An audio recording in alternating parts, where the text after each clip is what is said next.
Here we go.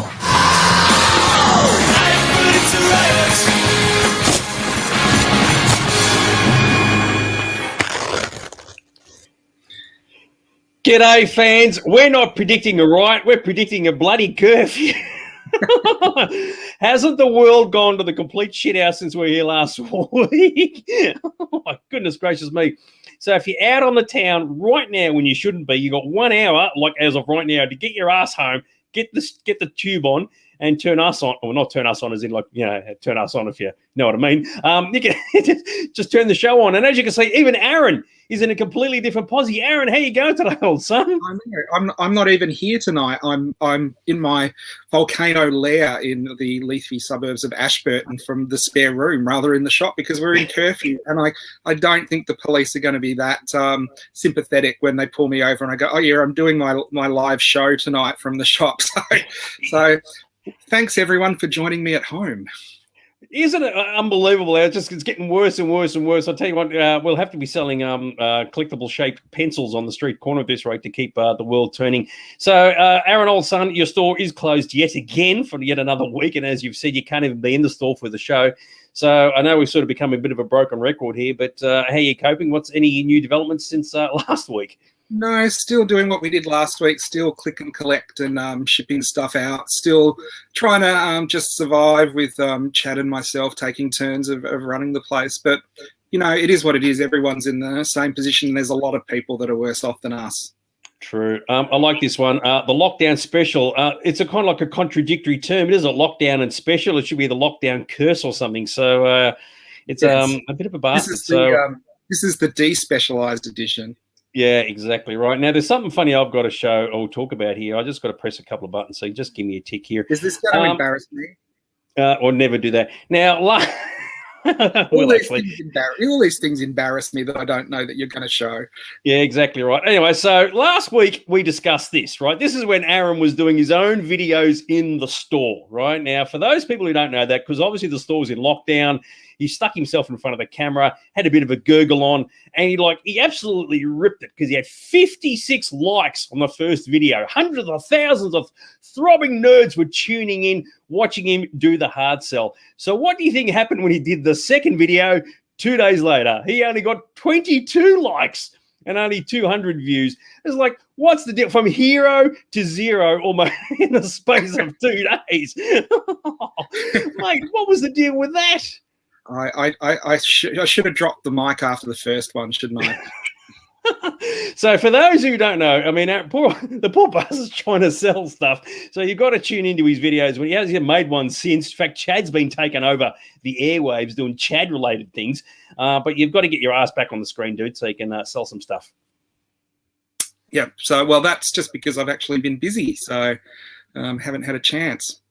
Mate, that's just not acceptable, mate. You're trying to sell the store, make stuff happen. It's all very, very, very cool. Now, a couple of things I've got to cover off. Speaking of Chad, there he is now. How good is this? So there you go. Very, very good. And good old Cheese is back on Twitch. So actually, someone signed up on Twitch last week too. Some strange person. I don't know who it was, but shouldn't say strange because I'll unsubscribe now. But, did we get any money for that? I don't think so. Very, very good. So I agree with you, Christy. I haven't been to the store in weeks either. I'm completely lost track of what's going on. So, and in fact, funnily enough, when at Aaron's last video, he's holding stuff up to sell. I thought, even I haven't seen that. So it's like, oh, mate, unbelievable. So, yes, very, very, very cool. I am looking forward to opening and actually mingling with people and talking with people just about toys and stuff again, because you do miss it. Very, very good. All right, so a couple of things we want to cover, or I want to cover off, actually. Now, last week, Aaron said that he'd seen herbing around the place a car with a number plate Beskar. So I just wanted to clarify that on the website that I run, which looks after or notices science fiction car number plates and a bit of fantasy ones chucked in as well, I did actually include the Beskar number plate. So I thought that was very, very cool. So well done for spotting that, old son. And if people out there are curious to know where this information can be accessed, all you got to do is just Google Sci-Fi car number plates. It should come up at the very, very top, and you can go there. It's not the best thing for looking at on phones, but you can sort of check out the list that I've got there. It's all Australian only. I don't do international ones. and you can have a suss that out, which is kind of cool. There's my little promo for my own thing. And also, just for those people who are interested, if you are interested in watching replays of this show, I've now put chapters in for the YouTube version. So if you do go back and want to watch an episode and you're thinking, I just want to get to the really good bits, I want to miss out on all the shit. We've actually got chapters in there now, so you can actually go, like last week's episode, for example, and click on the thing, and it'll go straight to the area that you want to visit. So I thought I would chuck that in. So a bit of fun. And as you see there, even the vial file makes an appearance, which is very, very cool. So there you go. Jared, you want a life-size Grogu action figure for $750? You could almost, you could clone your own one for that, couldn't you?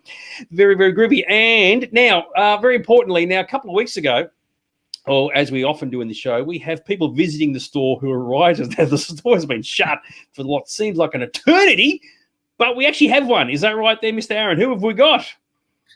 Well, we've got a friend of the show and long-term friend of both of us, I think.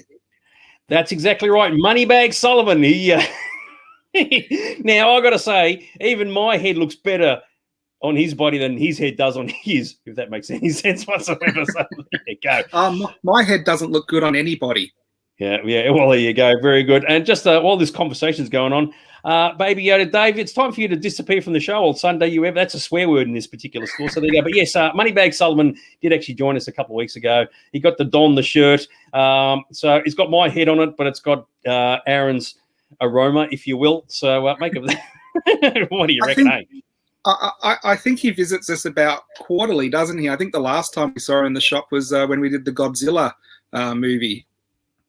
Yeah, it could be, actually. So we can't even say to people, hey, come and join us in the store and you too could be a writer, because everything's closed at the moment. And believe it or not, we've actually run out of writers. So next week there isn't going to be anybody unless you want to dress up something else in the store. Dress up Chad. That'd be funny. Very, very cool. Now, anything you want to say before we move on? I think you should be bottling Aaron's aroma, and we could sell it. Yeah, well, the exact. Well, you never know. Essence of Aaron, I love that, and I love this, Gavin. There are no shit parts of the show. Half the show is crap. What are you talking about, mate? So there you go. Especially most of the stuff that I'm saying. We're in lockdown. We've got nowhere to go. The curfew's kicking in like 55 minutes or whatever. All we can do now is just move on to something a bit more exciting. So let's get into it, shall we? Very, very cool. So there you go. What have we got today, Mr. Aaron, regarding stuff? Couple of interesting items today. We're starting off with Alien Pulse Rifle, but this is the official Nerf version, which is coming out for the 35th anniversary of Aliens, which is pretty cool. It's a kind of replica of the original prop, but in Nerf form, and it does shoot. But I thought, which was very cool, it has a LED display that has the number of rounds that are left in your Nerf gun, so you know how many more bullets you've got before you have to go and collect them all up and reload it again. So Nerf has been pretty big over the years. There's been a few times where it was the number one thing kids wanted, and they've done a few crossovers before. They've done Star Wars and a few other things, but I have to say this is probably the coolest Nerf gun they've done. Very cool. Now, very quickly, the vial is with us. Don't you dare disappear, vial. You're going to love your vial file tonight. So there you go. When it comes to the ammunition, of course, you got to get a new one and slap it in hard. So you're ready to rock and roll. Is that right? Yeah. The light on the fizz so you can slap it hard fast. What? You kind of got that wrong. It's a solo ad, isn't it? Yeah. So that's out. I think it's out in about 2 months for the 35th anniversary of Aliens. But I did think that was a pretty cool, not prop replica, but a reimagined gun from Nerf that sort of is a homage to Aliens. You need the smart gun next, so there you go. But when you get that, just got to go, let's rock, and away you go. So speaking of away you go, if you're a Masters of the Universe fan, get ready to hold your pants, because there's this stuff coming out. Well, we don't know if it's coming out. This is sort of, I guess, like a Schrodinberg's Masters of the Universe, because it's a Kickstart game that someone's launched, and I think it's official, so it's got Mattel backing.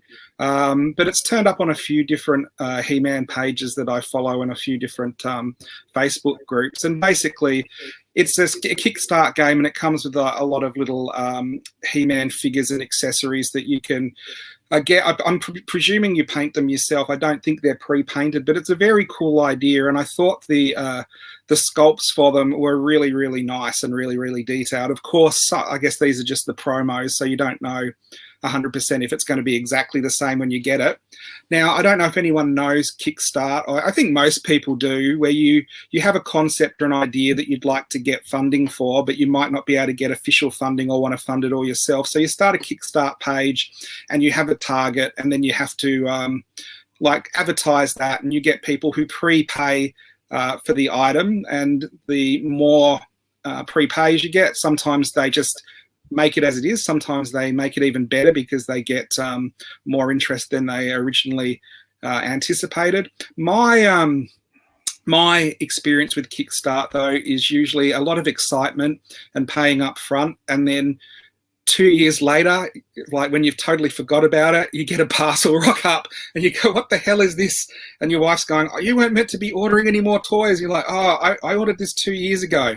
But sometimes it's a nice surprise to get when it eventually gets funded, goes into production, and then turns up. Very good. There's an entire conversation going on here with all these people who are making all these comments. I love this one from Joe. He still can't get over the Wonder Woman scissors from last week, which is very, very cool. I'm not sure what this means. Isn't it available on demand? Do you know what that would mean at all? Or we're just going to I'm not sure. This was came up on a couple of different He-Man pages that I saw. I didn't go and look at the Kickstart page. I just thought it was a very cool item, especially as He-Man is pretty big at the moment. Yeah, I love this comment from up here. Hang on, I just got to find it. Sorry, bear with me. Oh yeah, good old William said, keep the show moving along. As you want us to watch War of the Worlds at 9. We'll go to 9:31 just to piss you off, William. So there you go.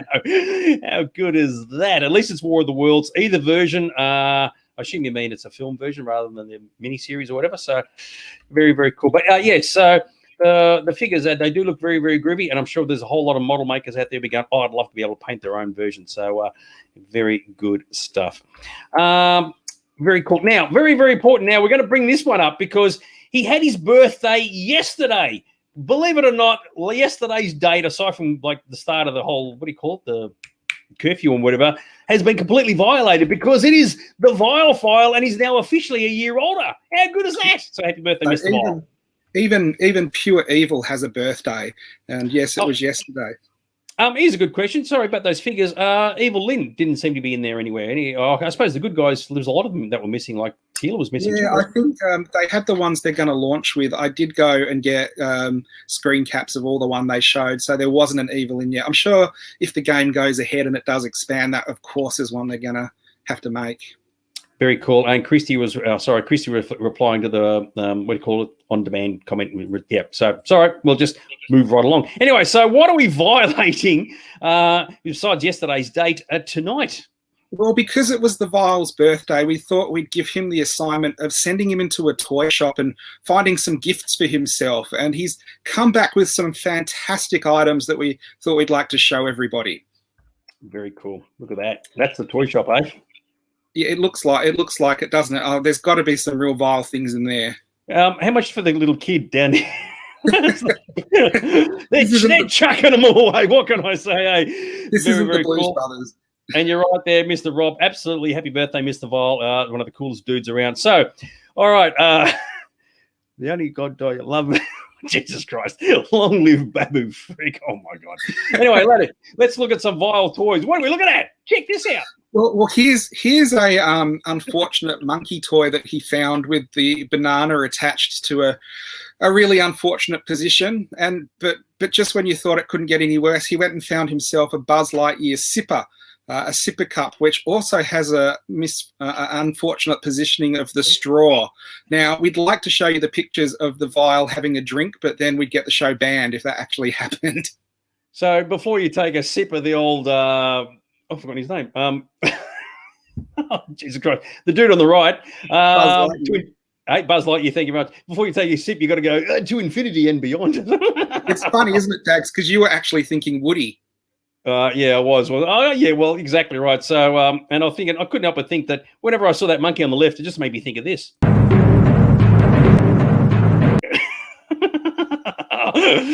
Oh, that's just not right, is it? So there you go. So yes, very, very cool. But that wasn't the worst of it, was it? No, he picked up this because he does love his dolls. I'm a sweet baby. Let's have fun together. And boy, is that a sweet baby? I guess that the vial will be violating, I guess.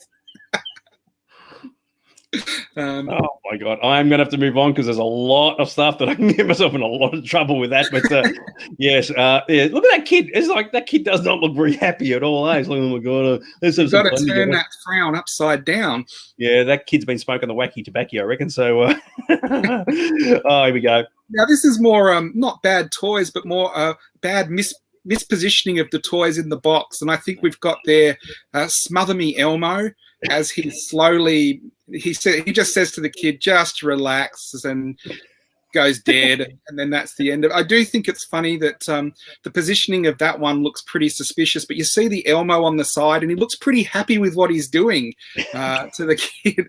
Now the other one is a jungle set with 25 pieces, but if you look very carefully, there's so many pieces, they have jammed them all in together, and unfortunately you're getting a cross-species breeding happening with a caribou mounting a zebra. Yeah. I think this one goes, Sarah, just let it happen. So, yes, I don't know. What do you say? I mean, seriously, I mean, I'm looking at the Elmo. It's like that kid could do with a damn good tickling. What can I say, eh? But yes, unfortunately, that's the worst of it. We saved the best for last, didn't we? Like every little girl loves a horse and princess and prince set, but I think the prince is loving the horse more than the little girl is going to love it. This is another example of bad positioning of the toys in the display box. Now, I don't know what's going on here, but I'm glad that the vial has found something for him to take home and enjoy on his birthday. Very, very good stuff. I'm just glad it wasn't a unicorn because you get the extra spike at the top. So there you go. So what do we make of all these particular toys there, Mr. Aaron? They have well and truly been violated. So everybody's in lockdown. The curfew's starting in about 40 minutes' time. Where else would you rather be than with us? Everybody needs a laugh. Oh, my goodness gracious, man. Absolutely fantastic. There's all this stuff that's... Glad on you, Thomas. I'm glad someone's enjoying it. So there you go. Oh, why the long face?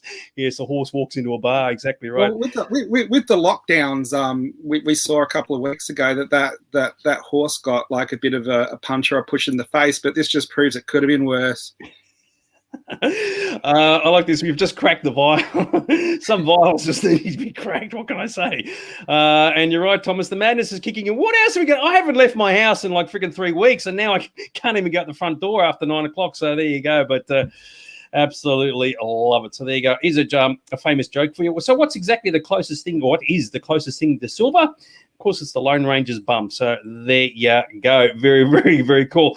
All right, we move on. Otherwise, we'll never get stuff done. It's not like anybody's got anywhere to go. And, of course, it's one of our most favourite segments. It's this one.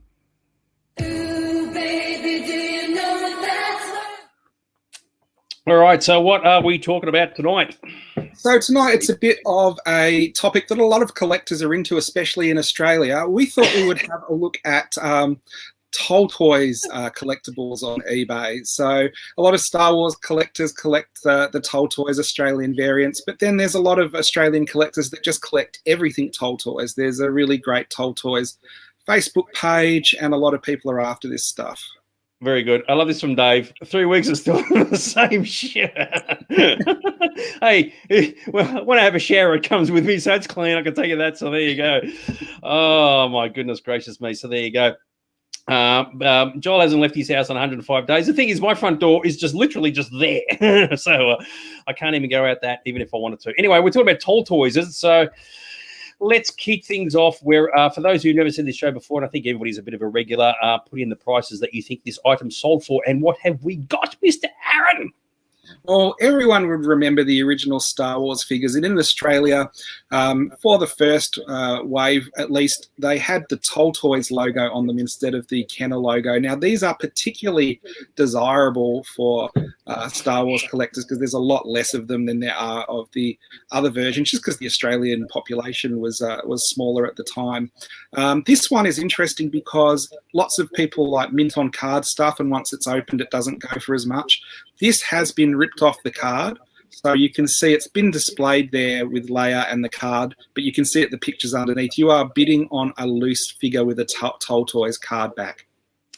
I'm glad you clarified that because I couldn't work out why it said used. Okay, so there you go. All right, and that will impact things. And it's funny that they actually didn't say that in the titling, in the actual description. But I suppose if you got to this part and you sussed it all out, you'd figure it out. All right, let's get going. Howard Hughes, you know what Howard Hughes used to do with his paper cups there, Mr. Rod? Okay, so Jared said 670. Jeff Rose with us at 500. Sarah's gone the full 10,000. How good's that? Angie's has given me a shitload of ones. Adrian has said 800. Collins at 1,200. Dave's at 477. Christie's 850. Joshua's at 600. Hang on, the screen's moving too quick. Sorry, misread. Sarah's at 2,000. William's at 1,500. Carol's at 500. Mark's at 495.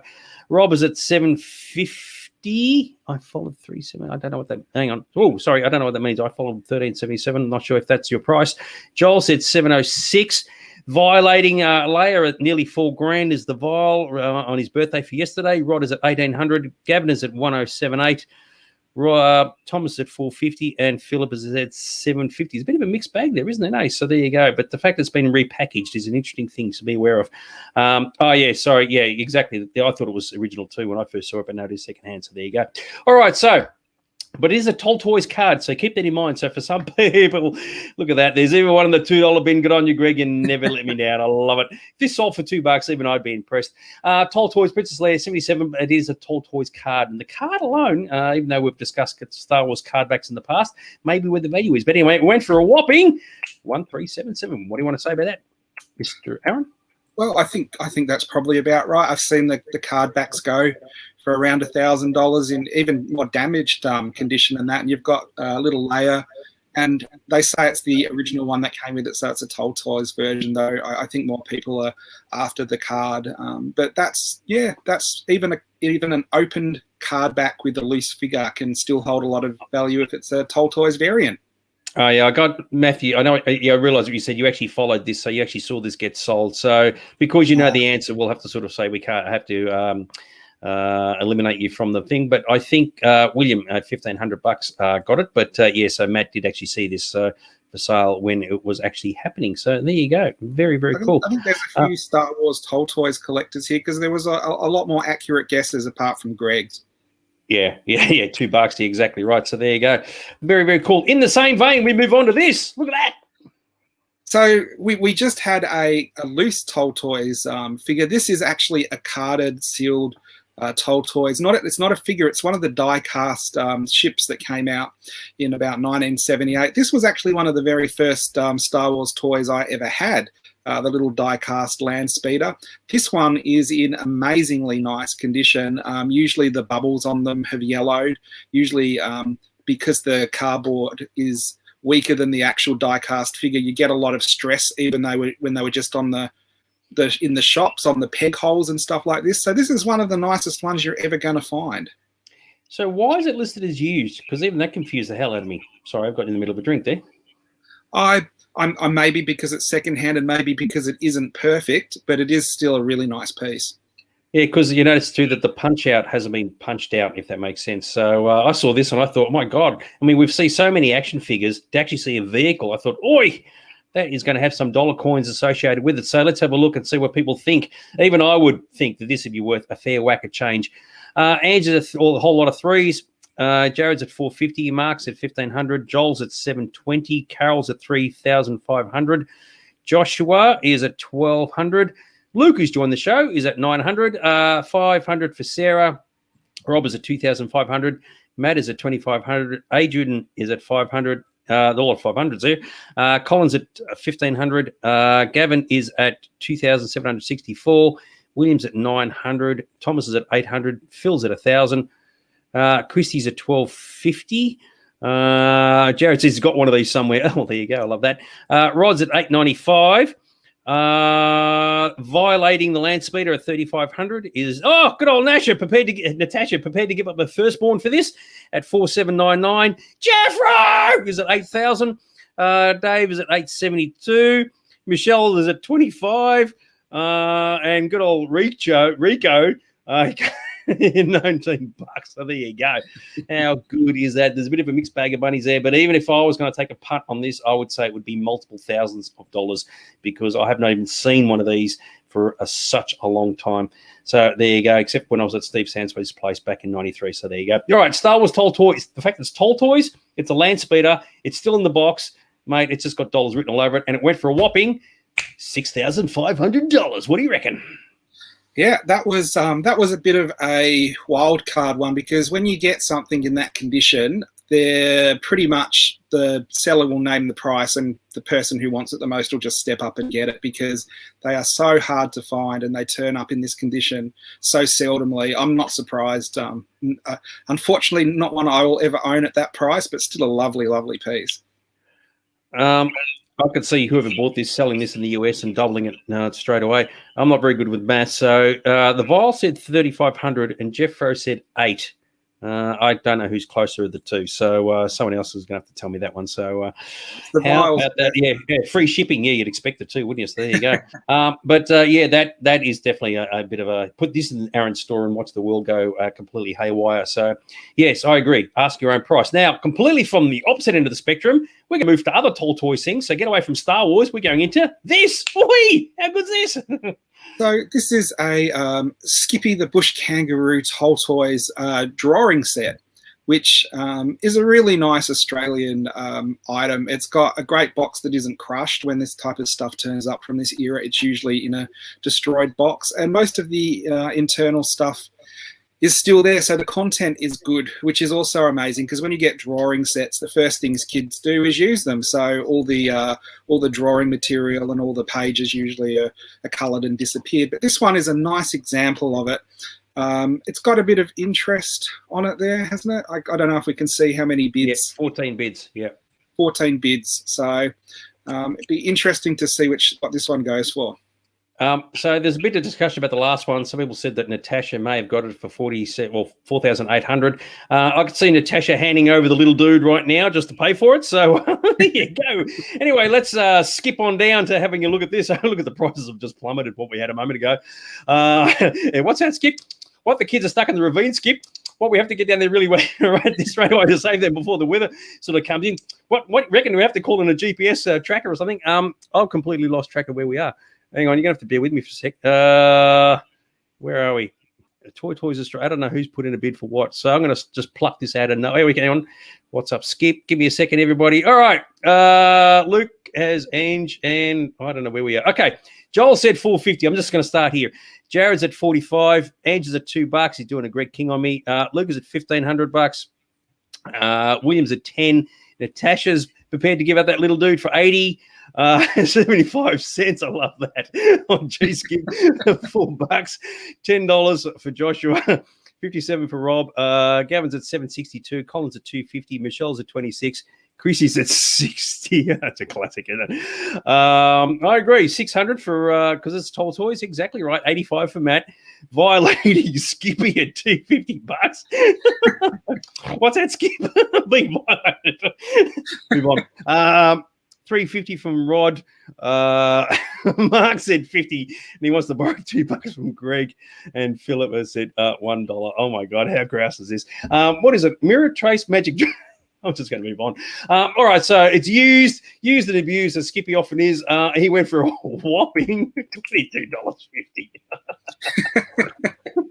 Which I thought was a pretty low price for that. Considering there were 14 bids, none of those were high rollers, were they? I just can't help but think of all the jokes. I think Michelle might be the closest at this stage. She gets $4 back. I'll just have a quick look at everywhere else. I had so many numbers here. I lost track of who's who in the zoo. Get it? Very good. I love it. Oh, dear. Hang hang on, I've lost the thing. Keep Skippy was delicious for dinner. Yes, he went. Oh dear. All right. Anyway, let's move on, shall we? Skippy. So that was into that. Okay, next thing. Oh, look at this. Are you free? Here you go. This I'm is free. All right. What do we got? classic memorabilia here. Vintage Australian. Are you being served board game? Mr. Maxwell, I'm free. Well, I tell you what, you can tell everybody's in lockdown at the moment. We've got nearly 30 people watching us because they got nowhere to go. They're watching us sell this crap. It doesn't get any better than this, does it? Like the Are You Being Served board game on like a live show with 30 people watching. Now, the question you've got to ask yourself is, will you see Mrs. Sloane's pussy? Now, you've got to say, you're allowed to say that because they made that joke in the show continually. So it would be funny if one of the playing pieces was a cat. So there you go. All right. As soon as I said that, all these people have just left us. So there you go. All right. So Jared has said $1. Gavin is at 35. Jeffro is at 50. Joel is at 72. Andrew said 222. Adrian's at 15. I like that, Dave. You're right. It should be it should be free. Exactly right. Sarah is 15. Carol's at 500. Oh, Jesus, Michelle. I'm not a bit. Oh, my God. Luke said 15. Joshua's at 1,000. Geez, you're optimistic, aren't you? Natasha, it looks like a hoot. $70. There should be a game section in the store, and you would have seen this game being sold there. $15 for the TV show for Mark. Williams at 30. Christy said 20 cents. Rob said 17. Oh, my goodness gracious. Thomas is at 7. Collins at 45. And Rod is at 8. He's used to the 9s because he's working in your store all the time. Phil's at 250. Violating Captain Peacock at $20. Absolutely awesome. So there you go. And all these people have just left us. Something's on at 8:30, obviously. So there you go. Very, very, very cool. Yes. So yes, Are You Being Free Served board game? This is obviously the English version, not the Australian version, because they did do an Australian version of this show. Very, very cool. And it went for a whopping. What do you reckon this went for? $150 effing dollars. How about that? If I was going to put money on this or Skippy, I would have backed Skippy just because it's Australian-made and Australian property. But there you go. The Are You Being Served board game went for more. Yeah, there's no one really close. Everybody's way over or way under. Hang on. Phil was at 250. He gets $100 back. It may be Phil, actually. So how about that? 150, and it's used as well. So... And all these people have rejoined us. So clearly whatever's on at 8:30 wasn't much chop. So they've given it the ass. Come back and join us. More fun here. Yeah, I'm going to stick with how about that? I'm going to stick with Phil at this stage. How about that? So Ange said 222. No, he was at 150. Oh, yeah, whatever. So, yeah, you guys can fight it out amongst yourselves. So how about that? That's just insane, isn't it? So very, very, very cool. Are You Being Served ball game by Tall Toys? So there may have been an English version, English release version of the same game. So there you go. All right, let's move on. What do we got? And here we go. This is what I think every Australian kid had growing up or wanted. Spirograph. And this is the Tall Toys Spirograph from 1973.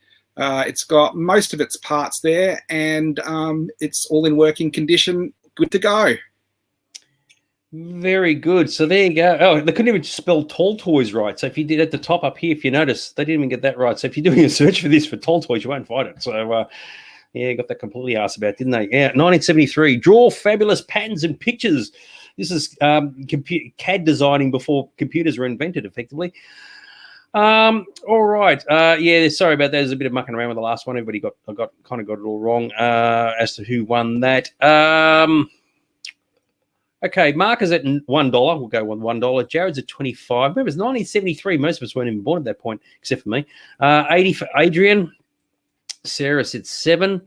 Michelle loved it, so that's pretty cool. At 650. So there you go. Carol's at 250. Gavin's at 15. Collins at 25. Natasha's at $50. This would be good for the little dude. $4 for Rob. Luke's at 250. Well, it was fun. That was the thing, dude. It really, really was. Very, very cool. Missing a few pieces. Yep. Sorry, Thomas at 350. Joshua's at 40. Chrissy's at 10. Williams at 160. Greg is at $2. Never let me down, Greg. I love it. Rod's at $1.99. Ange is at 22, and Ange may have gotten the last one. There's a few discussions about that going on here. Philip has said 20.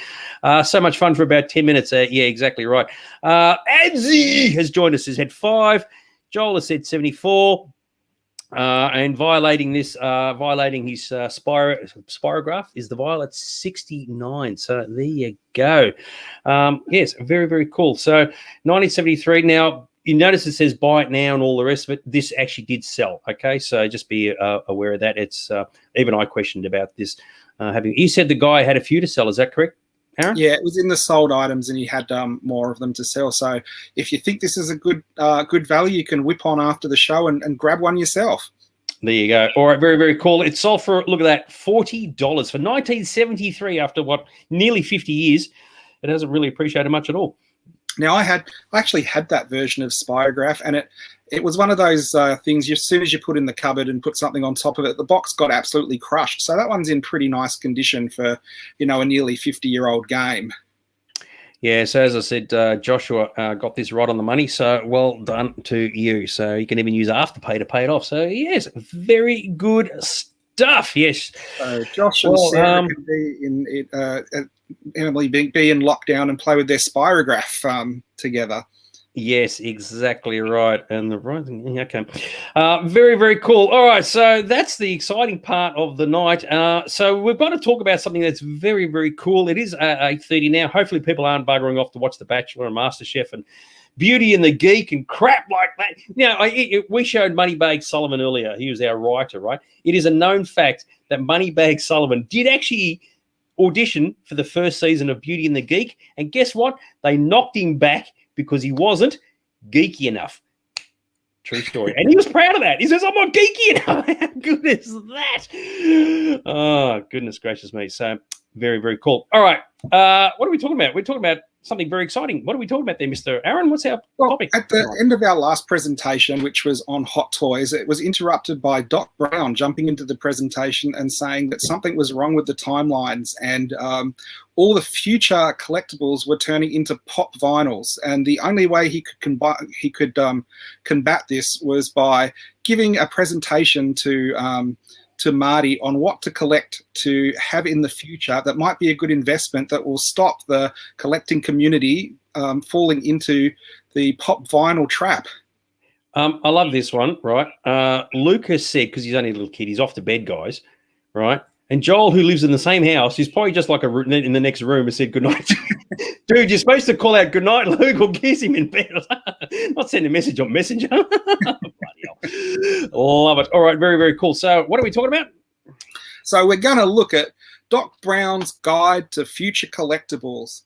Now, of course, one of the things I get asked in the shop all the time, Dags, you'd have seen this, people come in and say, what should I collect that's going to be worth money in the future? And my advice to people is don't. Collect what you love, because then if it goes up or down, it really doesn't matter. You've got collectibles that you love, so it really doesn't matter. Saying that, though, today's episode, we're going to look at current properties, current licenses that could be worth something down the track. Interesting. Sorry, I like this from Jared. It's the Aaron Almanac. Yeah, well, you could be. So, yes, get the 2030 edition when it comes out. So there you go. Very, very cool. All right. I think one of the feedbacks we've had is we don't really look at a lot of current stuff. We're more into the nostalgia. So this is another week. We're not looking at anything that's over 10 years old, and we're not looking at anything that is an existing franchise. So if it's been made this year, but it's Spider-Man, it doesn't count because Spider-Man's, 50 years old kind of thing. So we're only looking at new collectibles. So Lego won't count, Natasha, so you can have a bit of a cry over that. So, yes, very, very cool. So we're talking about the modern stuff. Now, of course, keep in mind, kiddies, that this is all pie in the skies. We don't really know what the future is. So don't, listen to this show and go, oh, Aaron said to buy this, and then 10 years later, come into the store and sue him for it because it's worth shit. So do you know the worst thing, though, Dags? When I was researching this and looking at this, I was looking at things going, wait a minute, they are cheap at the moment. And I was actually buying stuff. So when we get up to it, I'll say I actually bought some of this because it's super cheap. Very good. So what are the rules? Oh, is that we've done the rules?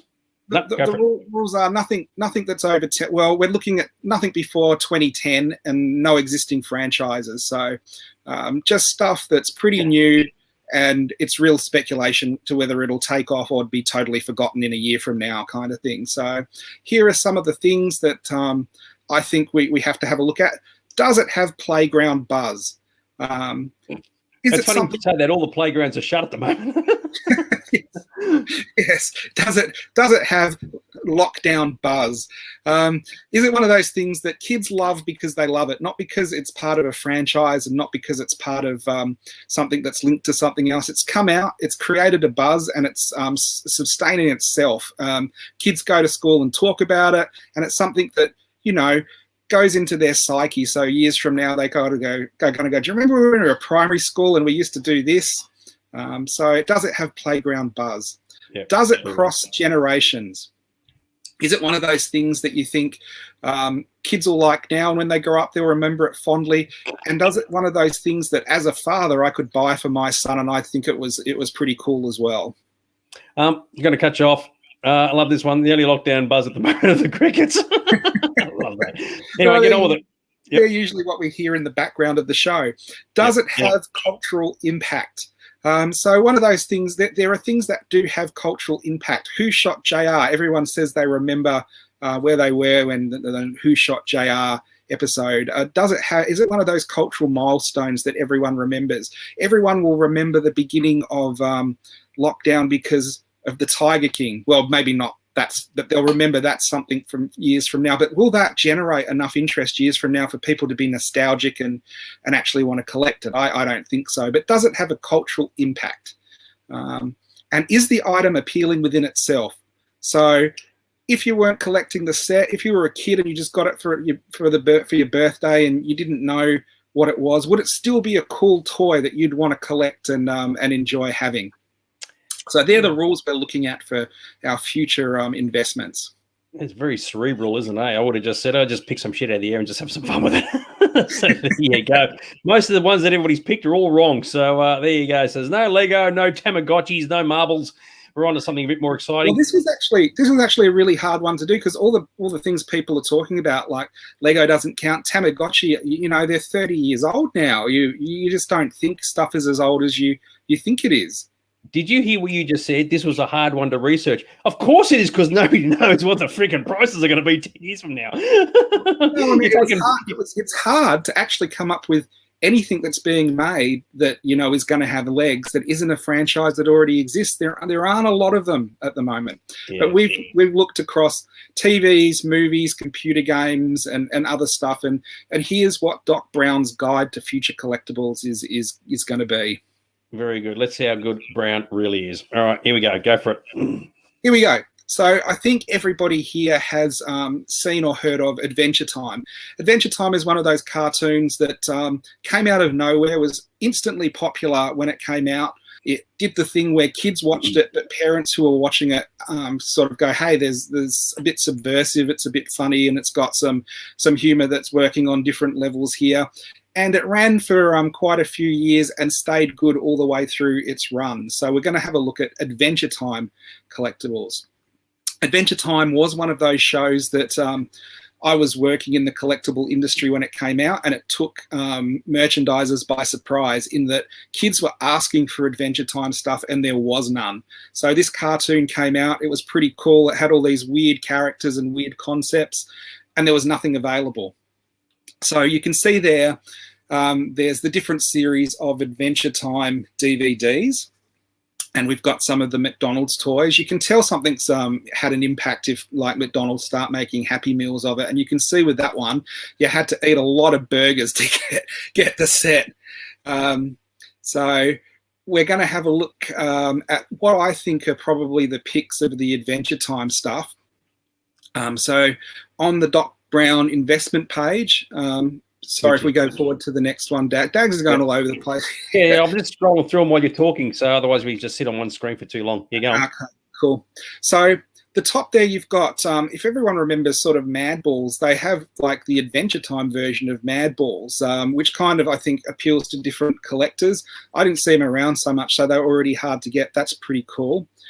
everyone knows, well, I don't know if everyone knows, but I'll tell you, usually when a toy line comes out, the easiest toys to get are the first toys released, because it's when the property is really popular. So there's more of those ones released. And then with each wave of toys, they tend to produce less and less as it becomes less popular.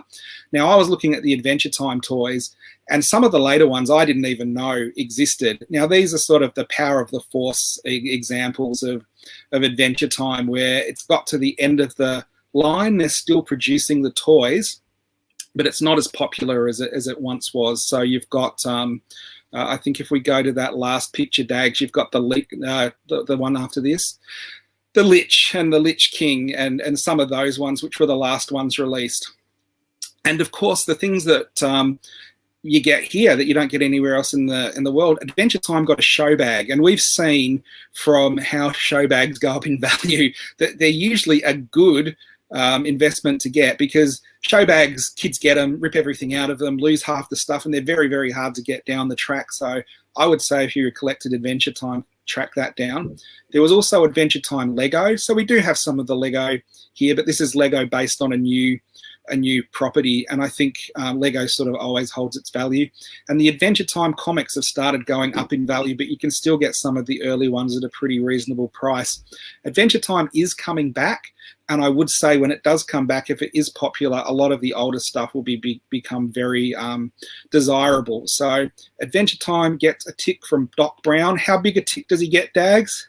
Well, hang on. You have to explain first what exactly is it, how you're rating this. You haven't done that yet. Well, we'll go across to the next slide. He's giving it 2.5 flux capacitors, because we are rating it on the gigawatt system. So Adventure Time is getting 2.5 flux capacitors on the collectability scale. Very good stuff. How cool is that? So you got all these people right now looking on eBay. They're going to disappear from our show, go on eBay looking up Adventure Time stuff because Aaron said so. But before you do that, kids, we've got more to come. Just to answer a question, it's out of 5. So out of 5. Oh yeah, that's a very good point. Yeah, it could have been out of 100. We wouldn't imagine that the scale is like 6,000. You've only given it like 2.5. Very good, nicely done. Yeah, yes. I know. Aaron didn't actually start at the start saying we're going to rate this in flux capacitors. So I was thinking, hang on, when's he going to mention that? Anyway, we're all good now. Move on. Here we go. So a lot of the games that are popular, I was looking at them, and again, they're older than I thought they were, so they don't fit the time period that we are looking at. Now, anyone who's got kids, or you might be a bit of an adult gamer yourself, would know the game Terraria. My son has put thousands of hours. That sounds like an exaggeration, but it's not. He has put thousands of hours into playing Terraria. So Terraria is sort of a free world roaming game where you can collect stuff, build stuff, and expand your world, look for stuff, kill stuff, and advance. Now, it kind of came on the heels of I've forgotten the other Minecraft. So this was sort of the people who sort of got into Minecraft also got into Terraria. It had some really nice toys produced. They were very colourful, and there was a big range of them, and a lot of kids of different ages collect them. They're one of those things that down the track are going to be hard to get complete, because they all come with tons of accessories, and a lot of this stuff gets opened and played with. So there's not a lot of it that stays boxed mint on the packet. This picture here is one of my favourite play sets, not just of the stuff we're looking at, but ever. At the top there, you can see they did multi-level play sets of the different Terraria levels, and they actually work really well to display any of your figures on, because they have that really nice generic look to them that my son displayed Scooby-Doo and other things like that on, and it looks pretty cool. So a lot of people are already after this play set, not to display their Terraria figures on, but to display other stuff on, because it's a really good all-purpose display. Then we have, again, like Adventure Time, the later figures are hard to get. So it starts off popular, and you get a lot of people jump on the franchise and collect it, and then by the time they start releasing the later figures, they're not being sold, so they're hard to get on the secondary market. So Terraria is one of those things where I think so many kids came home from school and played it for hours and hours 20 years from now, they're going to think of it very fondly. Sort of, this is what I spent my time after school doing, and now I'm going to go back and collect all that stuff. And some of it's going to be quite hard to find because it all gets opened and played with. So the figures are sort of classic gaming figures from that sort of graphic look, where they're very blocky and pixelated and look pretty cool and retro. So they appeal to older gamers as well, that have that sort of nostalgic look about them, that appeal to people who played the 8-bit gaming stuff back when they were kids. So it does cross that generation. I couldn't play the game Terraria. It was one of those things where I just couldn't run around and dig stuff. I'd like go back and play Boulder Dash, and so show my son Boulder Dash, and he's like, I don't like that, I want to play Terraria. So give us a rating. Well, the doc, you'll have to reveal the rating. Well, you've actually forgotten your own rating. So for those out there, now that we've got the rating system in place with our flux capacitors, I did like actually, it should be, I agree with you, 2.5 out of 1.21 gigawatts. Yeah, what's a gigawatt? Yeah, so what did this one get? It's almost like a bit of an eBay game, isn't it? What do you reckon Aaron gave the flux capacitors for this particular, the old Terraria? He gave it a whoopping. It's not me giving them. It's Doc Brown, because it's the Doc Brown. That way, 20 years from now. Sorry. If this is kicking around on eBay, on YouTube, and people have loaded up with Terraria stuff, they can't come back and sue us for recommending it. So if there's a problem, you could say you got brownie points. Is that right? Anyway. Yeah, it wasn't worth it. Yeah, so this has got 2 flux capacitors for the Terraria. I think it's a pretty cool thing. I don't know if it'll take off in the future as much as some of the other stuff we're going to look at. And by the way, and just a response to that, Jared liked my joke, so you can blood out your furry one, son. There you go. Oh, yeah. Very good. Well, you're fluxing Jared's capacitors. Yes, well, exactly right. Anyway, we move on. So another one of the big shows that's taken off relatively recently, and it's been going for a couple of years now, is Rick and Morty. And the doc there is sort of looking at Rick and Morty with a bit of sort of self-recognition, because Rick and Morty look suspiciously like the Doc and Marty from Back to the Future, and I think there's been a bit of discussion on that very subject with fans who like Rick and Morty. But it is a pretty cool show, and it is one of those shows kids like because it's subversive enough to be rude and cool, and they shouldn't be watching it when they're sort of that young, and adults like it because the humor's funny and intelligent. So it's another franchise based off a popular cartoon. Rick and Morty had quite a bit of merchandising and is still popular. The first year, of course, there was more of a demand than what was around, but you can see they have done just about everything, Rick and Morty. You've got your mugs, you've got your jumpers, you've got your action figures and clothes and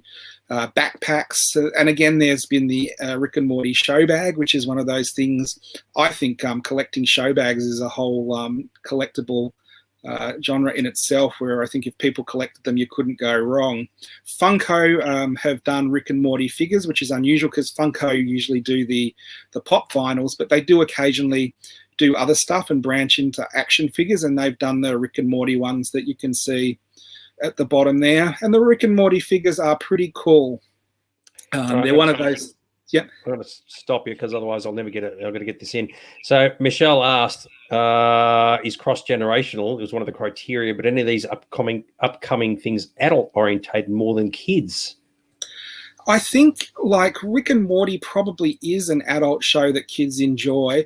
It really, I guess the answer to that is it really depends on what you let your kids access. I'm pretty easy with my son. And I know there would be other people. My wife is like, we're not having Rick and Morty on. I don't want him watching that. So I guess it depends on your own personality. I usually think it's more to do with knowing your kids. And if you watch something and you think your kids can handle it, it's fine for them. No, hang on. What she's asking is what we've seen so far and what's coming up. Is there anything that's adult-based, not kid-based?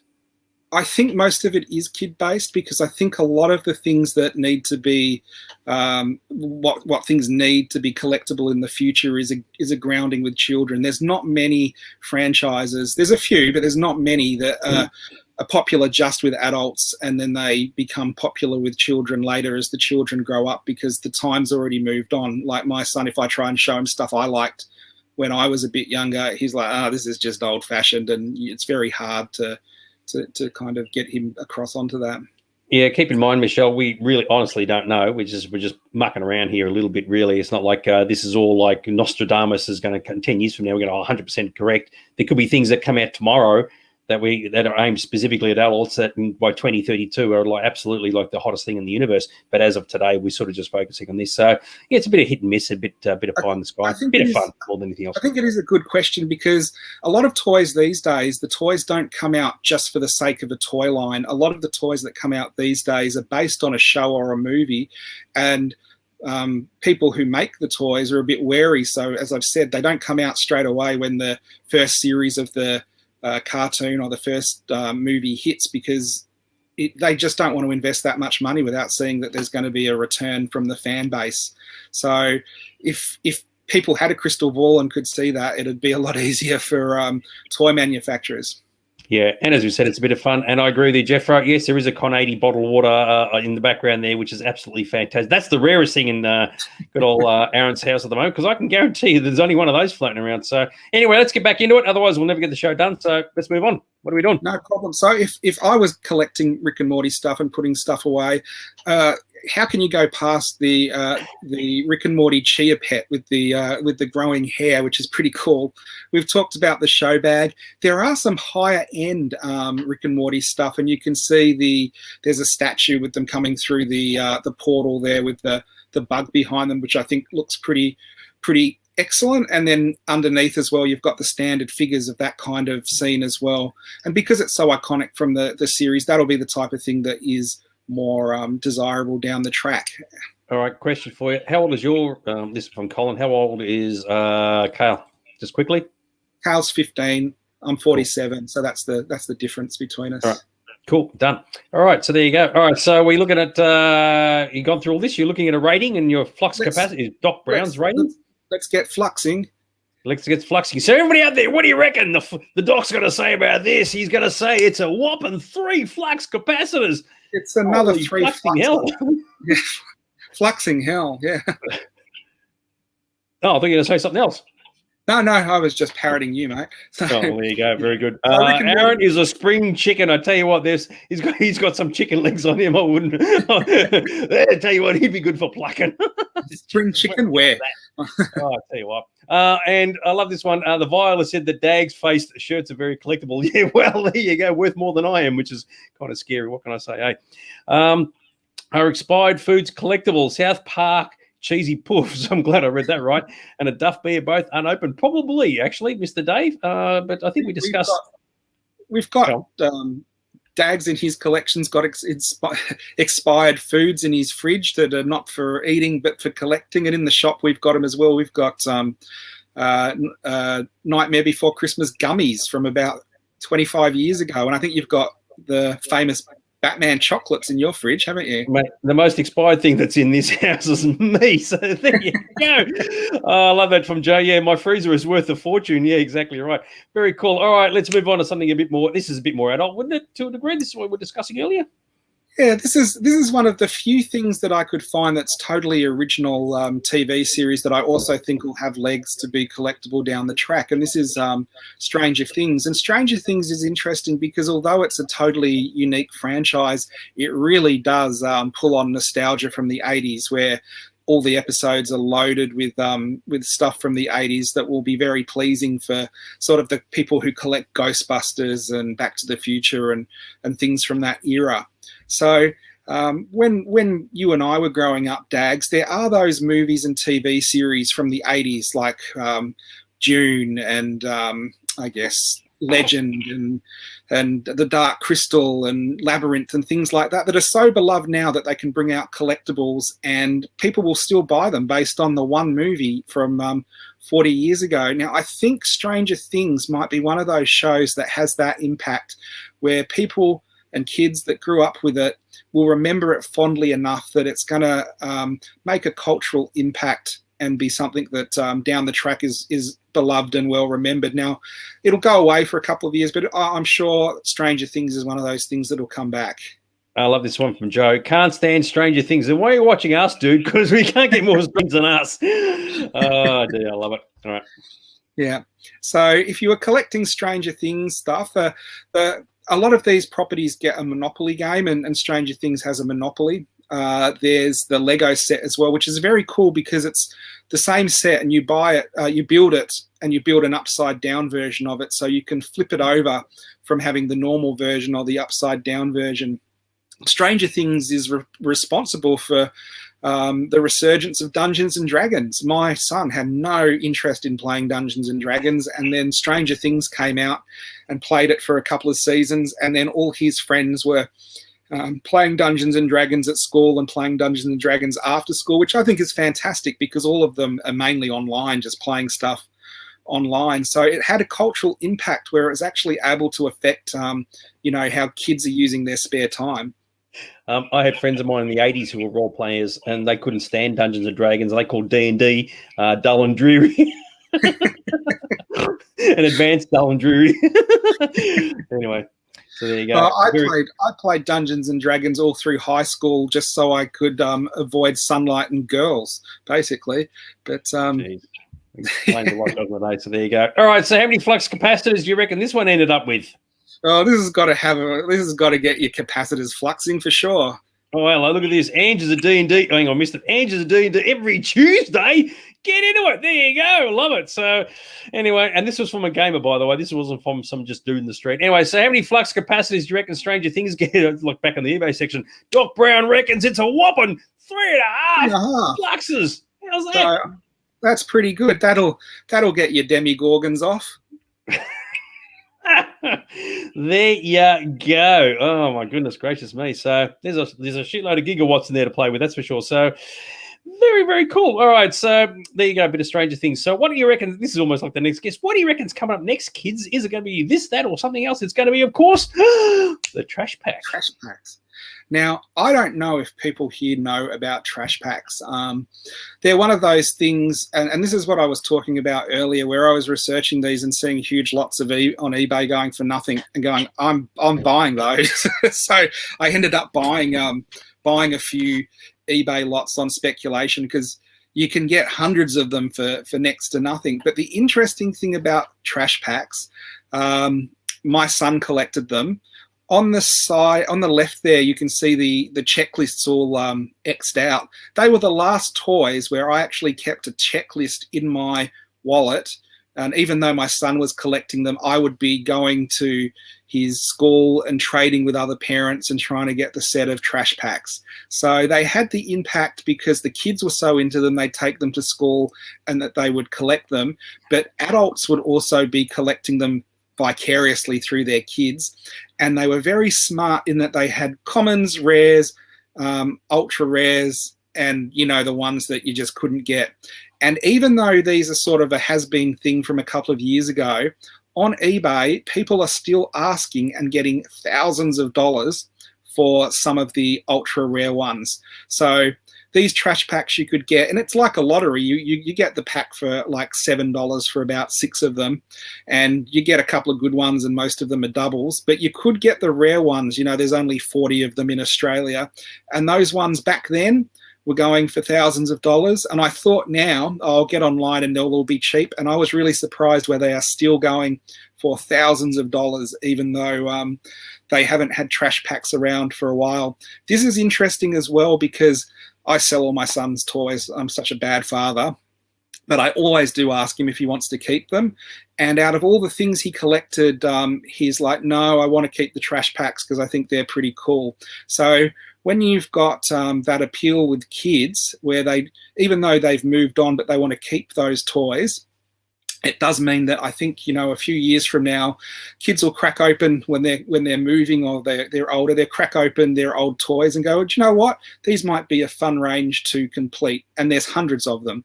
Now, here are some of the trash packs. I was saying some of them go for thousands of dollars. Online, I found one of the rare ones for about $150. And I was thinking, oh, that's pretty good because these have sold for thousands of dollars. And, this is not what people are asking. This is what they still get once in a while.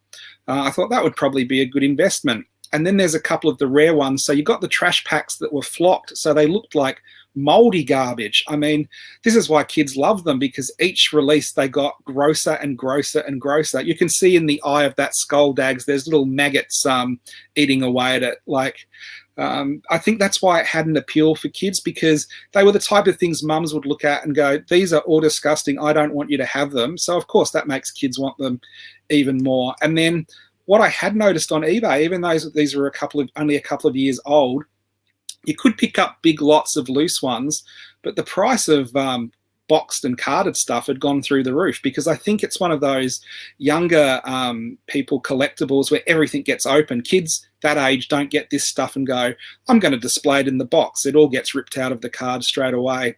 So we've got some of the play sets here, some of the rare figures. There was even a DS game, which is interesting because it's an Australian franchise, Trash Packs. So it's probably a limited game, more popular in Australia than other places. These were released by Moose, the company Moose, which I guess few people will know are local, and they've got a factory in Richmond.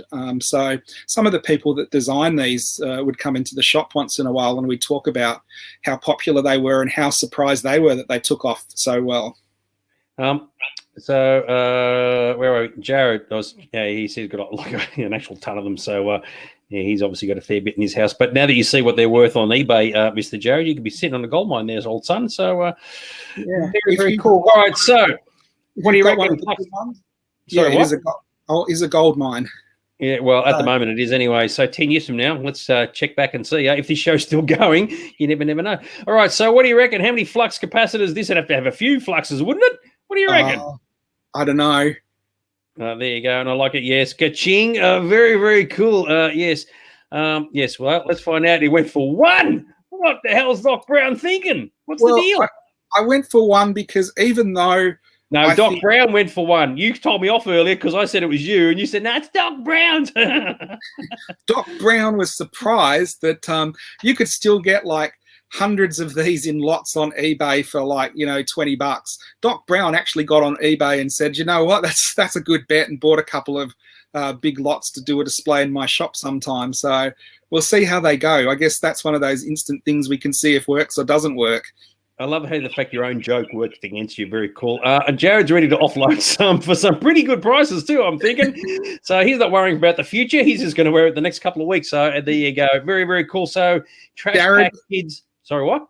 Jared, come into the shop after lockdown. I think you'll find my office surprisingly low. Maybe we can do a deal. Very, very cool. Yes, very cool. All right, let's get into something else.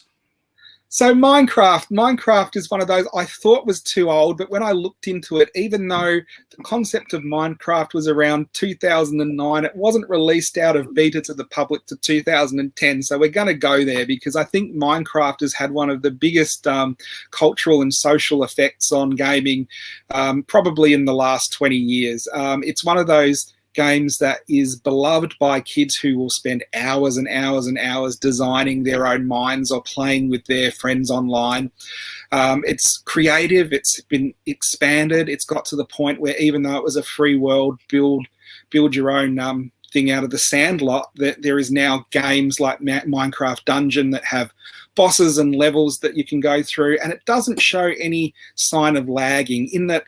Even still, my son's been playing it for 10 years, and he would play it, put it away, and then a couple of months later, he's playing Minecraft again. And the other thing that is with Minecraft, which I had never seen up until that point, my son would sit on YouTube for hours and hours and watch other people play Minecraft and build stuff. And I say to him, isn't that boring? You've got Minecraft. You can play this yourself. And he'd be like, no, these people are amazing and they're doing cool stuff. And shut up, Dad, you don't know what you're talking about kind of thing.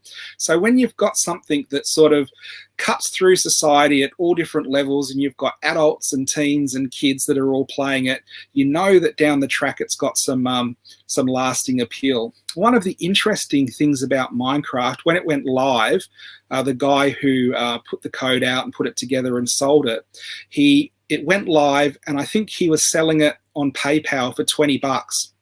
And so many people bought it as soon as it went live. PayPal shut him down because they thought it must be some drugs deal happening because he was making millions of dollars of all these $20 purchases of Minecraft. I think, yeah, what Josh is saying there, it is digital Lego. So it is one of those things that is surprising. It's digital Lego. And then Lego went back and they bought the Minecraft license and made Minecraft Lego. And that's like the perfect use of Lego because Minecraft is blocky. But you do kind of think someone at Lego was like, why didn't we come up with this, like the online version of Lego? And I think Lego have tried that, but they were never as successful as Minecraft has been.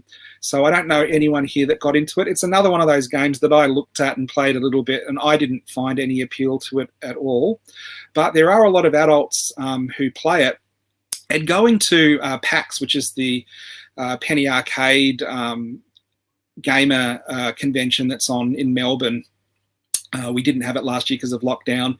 They have huge Minecraft displays, and you get people walking around with boxes on their head to look like the characters from Minecraft. And that's not just at PAX, that's at all the different conventions. So this is one of those things that I think everyone, even if they didn't play it, who went through that period at school or high school when Minecraft was around, will definitely recognize everything that's in Minecraft. And it is another one of those things where I think Minecraft peaked in popularity, but it's still bringing out merchandise. And I think that merchandise now is going to be very rare and very hard to find down the track. So Minecraft is one of those things that I think will always be a good investment because people will always love it. All right, so there's a fair bit that's... it's shit. What was it? Someone said it's Thomas said it's a Cree game. Mark said he does what your kid does. Carl does. Interesting one from Joel said Luke was on Minecraft but migrated on to other games, which is obviously something that's very, very common. Yeah.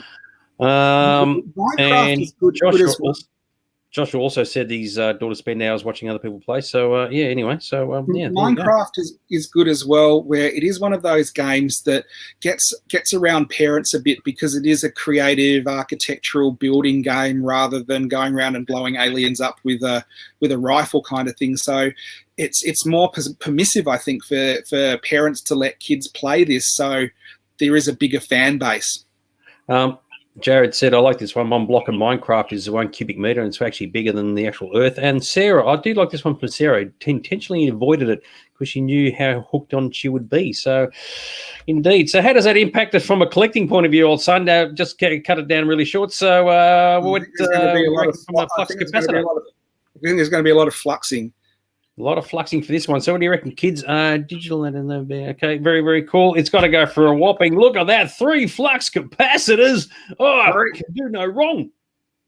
So there we go. I think Minecraft is one of those things that will always be popular, and you can already see on the secondary market the stuff that isn't available is already going up in value. Very good stuff. So there you go. So what would be coming up next, kiddies? You must be sitting there thinking, well, we've done this, we've done the trash things, we've done the Minecraft, we've done all this other stuff. But what's next? It's got to be this. Bluey. So this is interesting because Sarah is here. And when I was trying to work out things that have a bit of cultural impact, I was not coming up with enough. And Sarah actually suggested this to me because she works for Bonds. And when I researched into it, this is one of those things that I couldn't believe. I missed Bluey because my son was too old, but it has a massive fan base and kids absolutely love it. There's a lot of merchandise and new merchandise when it sells out, even though it's only weeks old, goes for 10 times as much as what it came out. Now, whether the franchise can sustain that, probably not, but it does mean that there's a hardcore fan base that is very into this stuff. Now, traditionally, really young kids' toys don't hold a lot of value in the future, but society has changed where toys when I was growing up were viewed as toys by adults. They didn't have any collectible value. Now, parents get into the collecting scene because it is a bit more accepted. And you can look at this page and you can look at what Sarah was saying about some of the prices that brand new stuff is going for. Now, there are some Bonds baby accessories, jumpsuits. And I thought what was really interesting, underneath the unboxing thing, it's got someone listed one and there was like so many bids on it and it went for $250. And then underneath they've got, it was relisted because the original buyer didn't pay, and they've listed it again and it went for $180 the second time. So because the original buyer didn't pay, I guess fewer of them were around and it went for more. But this isn't sort of one anomalous item is going for a lot. Looking at the sold items of Bluey, like they're through the roof, and a lot of these things over and over again were probably $20, $30 new, are going for 10 times as much. Now, whether that means it's a long-term investment, you can't tell, but it does mean that it's got like a fan base that's already ready to invest in it. And if the show keeps going and it's one of those shows that grows up with the kids, it will be sort of a beloved thing in the future that a lot of people will remember. Again, we've got the Bluey show bag, Bluey figures, and there's the clothes. I don't know if you'd put clothes away as sort of an investment, so I haven't really put them there. But it is interesting to see something that is really aimed at preschoolers can have as much as an impact, or at least as much impact on collectors as Star Wars figures, which might sell out instantly and then go for many times as much on eBay. And this is outdoing some of the Star Wars figures. So you've got, for example, at the moment, Cara Dune, who sort of, it came out at $29 and scalpers took them all and they might be going for $100. Well, the scalpers would be better off doing Bluey stuff because they were coming out at like $30 and they're already selling for $250. So it just shows you the collector's mentality. So it is definitely a good flux capacitor for short term for Doc Brown, but I don't know how much of a long-term investment it would be. Yeah, we'll find out what that is in a sec. And Andrew said, you're teaching Americans the Australian accent. And with that in mind, yeah, it's not exactly the Winnie Blueies. Americans would have no idea what a Winnie Blue happens to be, but I do like the sound of that, though, Winnie Blueies. And there was one comment here that I wanted to put up. If I can find it now. Yeah, actually, Joel said his daughter really loves Bluey. So I thought that's actually quite interesting. So there you go. But anyway, so flux capacitors. So, yeah, short term, long term, that is a question that one must ask. But in the short term, it's fluxing a couple of times. How good is that? Like that Bluey, not Blowy. Yeah, exactly. Winnie Blowy. That's a completely different thing. It's outfluxed a couple of other things. And I have to say, Sarah suggested a few things, and one of them was Among Us, which I didn't use because there just wasn't a lot of merchandise. But we'll go on to the next one. Well, before you do that, the Vial has asked if there's any Wiggles-related merchandise. There is a ton, but Wiggles have been around for 30 years. So there you go. Keep on wiggling on. He's probably thought that because of the Uber Eats commercials that are on at the moment, which actually are very, very amusing. So let's move on. Oh, my God, Skylanders. Oh, it's still my beating heart. Skylanders is a bit of a cheat because it's a spin-off from Spyro the Dragon, but let's face it, there was one Spyro the Dragon and then there was hundreds of freaking Skylanders that was spawned from it. So we're going to go with Skylanders because it is really a unique franchise that came out and really did sustain the game and the characters and the merchandising for quite a number of years before kids moved on to other stuff. You can see from the toy shops there. Hang on, I'm going to cut you off, okay? So you got the two people here. You got the lady buying the product and you got the dude selling the product, right? Now, if you could put a thought bubble on the lady, she'd be going, is this stuff worth buying for the future? And this dude over here would be saying, yes, check the flux capacitors from the Doc Brown Future Collectibles Guide and you'll know the answer. Anyway, that's my bit of humour for the day. Move on. Yeah. So it was an interesting one because when it was going really well, there was a lot of support from the different gaming companies and from the people who produced it. And then as soon as it sort of started flagging, they pulled all the support and all the online stuff. So it really killed the franchise faster than it should have, just because kids couldn't access as much. And you'll see that happens with a lot of different toys where they invest in an online portal and online support, so it gives extra play, but that's quite expensive because you have to employ people, and if it doesn't, live up to expectations, all this phone support and stuff that's downloadable disappears pretty quick. Skylanders was good though. It was around for a while. It made it through, I think, 5 different releases of different generations of figures. So you had the Skylanders and then the Giants and then I think there was the connectable ones and then the car versions and things like that. It was a very smart game because you could play the game without buying all the stuff. But if you bought all the extra Skylanders, it unlocked the levels a lot easier and you could get through it a lot quicker. And they were at a price point where even though they were, a little bit expensive, they weren't over the top expensive, and they had them, smaller ones, medium ones, and large ones. So they were really pitched at all the different levels. So they were quite smart on the advertising for this. Now, at the moment, Skylanders are rock bottom. It's one of those things where you can go on eBay and you can buy, half the collection of Skylanders for really peanuts. But there are still ones that are hard to find and that go for quite a bit, and those ones have held their value. Now, it is one of those things, I think in the future, gaming stuff has legs because kids who grew up with it, they go on to the next generation and the next generation, and then they get nostalgic and go back. And this is one of the few games, probably the first, that had such a range of toys that you could collect with it. Now, after this, Nintendo did the Amiibos, and there's a couple of other ranges of figures where you put the figures on a base and then the base puts them into the game. But this was kind of the first one that did it on such a big scale. Kids loved collecting them, and what you could do is take the figures you had that your friends didn't have round to their place, and you could put the figure in their computer and then you could play with the ones online. And so this is another one of those franchises that even though my son doesn't play with them anymore, he's like, no, Dad, don't sell them, I want to keep them. So this is one of those things, I think in the future, if you collect them now, it's going to be a lot cheaper to collect them now than it will be in like 10, 15 years when kids who grew up with them start getting interested in trying to buy back their childhood. Lego Dimensions was another good one. Jared just brought that up, which I think died pretty fast.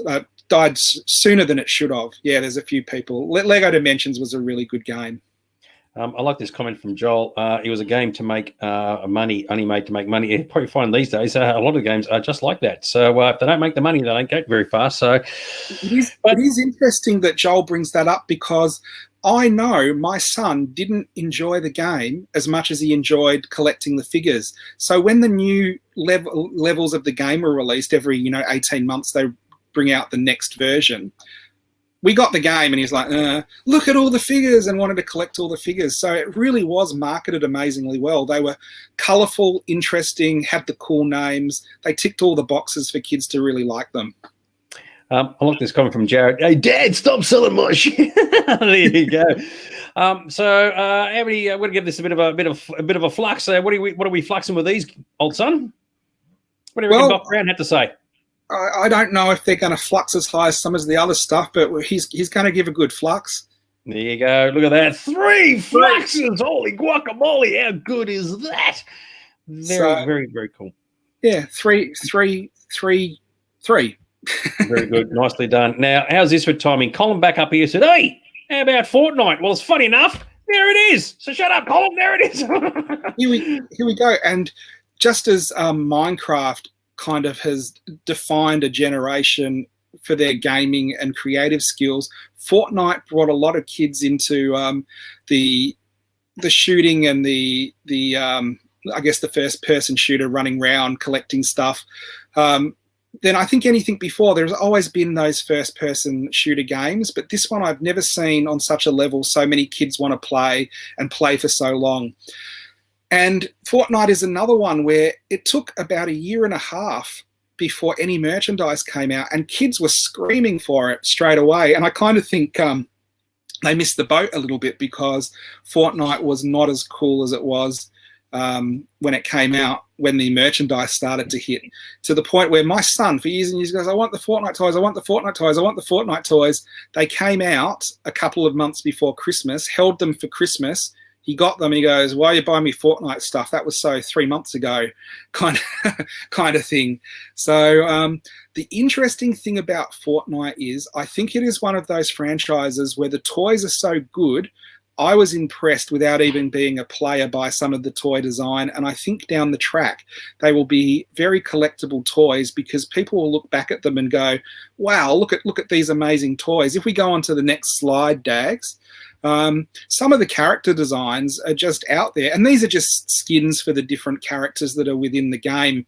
But you've got like a peeled banana with a skeleton inside and half the internal organs, and you've got sausage people and skeletons and people in cosplay and fish heads and sharks and stuff like that.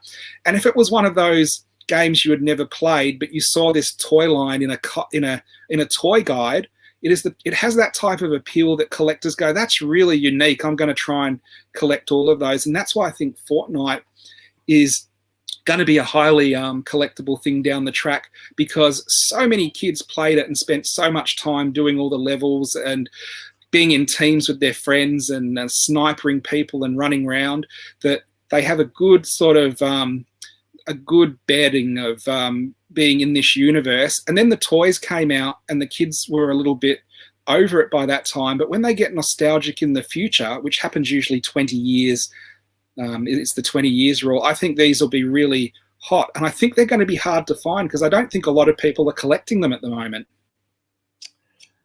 So a few people like Fortnite. So Phil is a Fortnite fan. Jared made a comment about the fact that the game is free, but you pay for just about everything else, which links into what Joel said about the game to make money, and it clearly did that in spades. And certainly very, very popular. There's no denying that. Even on the news, things are a bit of a big deal. On the news, they're saying that kids, this is a couple of years ago, but like really addicted to it. So it's gone completely, absolutely madness to a large degree. So you do wonder about the sustainability of it, but from a collecting point of view, yeah, you're right. Maybe it does have some legs. Well, the interesting thing is there's the Nintendo Switch version there where you could buy the branded Fortnite box, and it was bigger on the on PCs than it was on Nintendo. So you can tell it was huge because they then bought the rights for it to do the Switch version. So it really went across all the different platforms. So Sarah said about when she does a Nintendo events, kids want to know two things. Can they play Fortnite or can they play Minecraft? 10 years from now, I'll be very curious to see what questions they'll be asking, assuming Nintendo events are still going. So, but anyway, let's get into the fluxing of this. So obviously this sounds like this got a few fluxes associated with it. So look at that. 3.5 fluxes out of 5. 3.5 fluxes. That's a real big fluxer. Yeah, exactly right. So there you go. Just remember, kids, for everything that is a big hit now, at one point it never existed, and something that did exist has suddenly disappeared and been superseded by something new. So there's nothing to say that something will come out tomorrow that supersedes everything that we've just seen. Fortnite, Minecraft, whatever. They all started somewhere and something preceded something else or superseded something else. So I agree with you, Joe. That's fluxed up big time. So there you go. Very, very cool. So yes, history will be the one that tells us what's going on. All right. So what's next? It is that. Oh, I'm going to go back. Oh, gosh, you're coming too early. What did you want to say, dude? So we're actually running to time for a change, which is interesting. But it was very interesting looking at this because I think a lot of the cultural icons we have now, I don't know if there is the same level of stuff that's coming up through society these days. Society tends to look back. If you look when we grew up, Dags, if you look at horror, for example, you have Freddy Krueger, Jason, Michael Myers. If you look at the recent horror, it's Freddy Krueger, Jason, Michael Myers, and the Annabelle doll. Maybe the little puppet from the Saw movies, but there doesn't seem to be the same amount of iconic things that hit society and go into the psyche as there used to be. Like I was saying earlier, where a movie would come out and it was an original movie, not based on anything, or it might just have the book. You've got your Princess Brides or your Labyrinths and stuff. There doesn't seem to be any movies I could find these days that resonate with people in the same way. And you think 20 years from now, they're going to be going, oh, I love this. Where's the pop vinyls of these? So if we've forgotten any, sorry, is there anything we forgot, do you think, Dags, in the last 10 years? I don't know, but I'll tell you this. So there's 4 minutes until SBS. I'm not the one doing all the talking. He is. Okay, so give me some War of the Worlds. Don't blame me. Well, we'll try and wrap this up. But what's happened, even though Doc has told everyone what should be collected in the future, it hasn't fixed the timelines. We don't know what's happened to the timelines. And in the future, all the collectibles are still pop vinyls. And what we think must have happened is this. Biff used the money from Funko to go back in time with the DeLorean again and buy Bifco to buy Funko and thus change all the future collectibles into Funko Pops. So we're probably going to have to look into this further next week with an episode on pop vinyls just to see what the heck is happening. Do we have a diagram from Doc explaining this? Oh, shit, hang on. All these things are going to push. Hang on. Here we go. You have one job, Dags. I know. So, Couldn't even get that right, eh? There you go. Biff has gone back in time with Funko Pops and split the continuum off into an alternate future where Funko Pops are the dominant collectibles in the future, unless something else happened. But I can't think of anyone else that would have done something so diabolical. Can you, Dags? Yep, there we go. Well, yeah. We got there in the end. Or, of course, Spankin could have mowed down Marty McFly, erasing him from history. Bones, where we're going, we don't need no bones. So for those people who are watching this show, Aaron writes this script. I don't even see the script, right? I'm sitting here pushing buttons, taking guesses as to when I'm supposed to move things.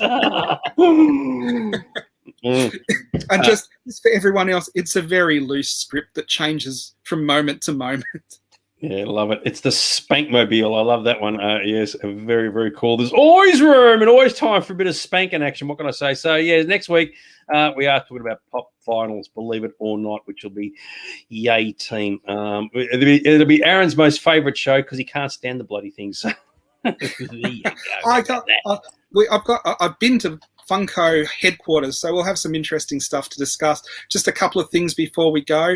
Phil Nichols has been here tonight. He's the president of the Doctor Who Club of Victoria. Every Sunday for the last, I think, about 40 weeks, they've hosted a view-along during lockdown. So if you don't have anything on your Sunday afternoons at about 2, they watch a classic episode of Doctor Who, and I've watched a couple of the last ones, and it's been a lot of fun. I think a couple of the other groups, I don't know if there's anyone into Turtles. The Turtles Nerd Australia group has been supporting me at Aaron's Collectibles by selling some stuff off in the group, which has been pretty cool. So you can check them out. Apart from that, everyone stay safe in lockdown, and hopefully we see you on the other side. We'll be here next Wednesday for sure, though.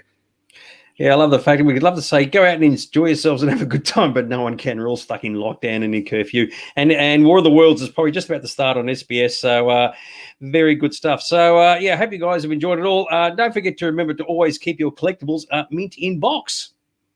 Or flux them off the card. Can't say no to that. Wait. See ya.